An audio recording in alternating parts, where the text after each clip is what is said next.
An Indian expert has said that easy availability of guns and hatred towards the non-white population have led to social problems in the United States. Robin Sakdev, president of the New Delhi-based think tank and research center Imagindeer Institute, said that the American government has failed to form consensus on the issue of gun control.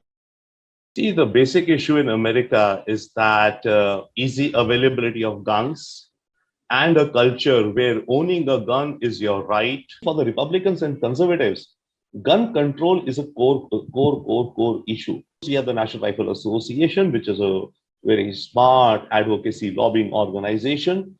It funds election campaigns. It defeats conservative candidates who do not support, freedom to own guns.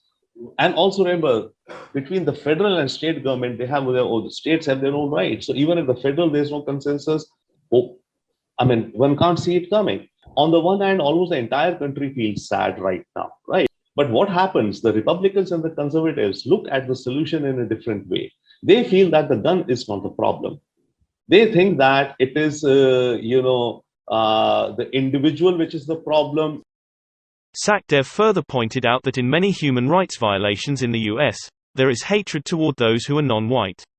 See, human rights violations definitely happen in the US. There's no taking away from that. A lot happens. In any case, these sentiments are there. It's essentially, hatred of the other. The other. Who is the other?